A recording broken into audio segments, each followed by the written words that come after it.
And I think that my original partner's like, well, this is great. You're making a lot of money. We're making money, but what legacy are you leaving? How are your employees taking it forward? What is the future?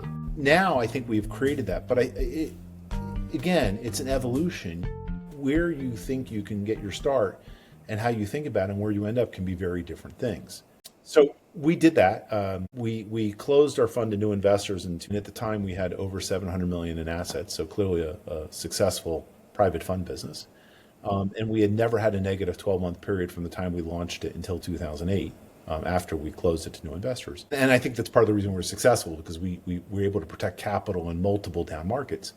But we also we knew what we were. We knew we were downside protection people, and this will come back very shortly, rather than, oh, we're going to hit home runs. We knew we were a solid single double player in baseball parlance.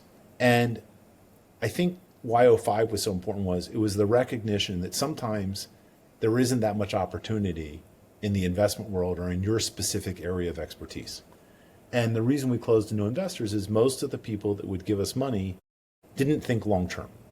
They were more hot money oriented, quote unquote. And I want to match my customers with my investment premise. So if you think of customers as depositors at a bank, they're short-term liabilities. They come and go every day or every quarter or every month or every year, and I'm investing longer term. So you have a fundamental mismatch between your assets, between your liabilities, your customers, believe it or not, they're liabilities even though they're paying you, and your assets. And I think the training I had at Lucadia to think about asset liability management, insurance companies, and financial institutions helped me think about this process. So we closed to new investors, which chased away a lot of hot money pretty quickly and allowed us to keep a core group of clients that we knew really bought into our concept of being long-term value investors. Even though we're in the credit market, meaning high yield, stress, and stress, you're applying fundamental value principles in your active management. And that got us through. And then, yes, '08, we lost money. And yes, in '09, we made up those losses. So it was a very difficult time. And now it's 2010. And the question is, do you rebuild the private fund business, or do you try to figure out what else you can do that would be more or equally successful? And it was then the concept of building a business rather than making a lot of fees really was pushed by my outside colleagues.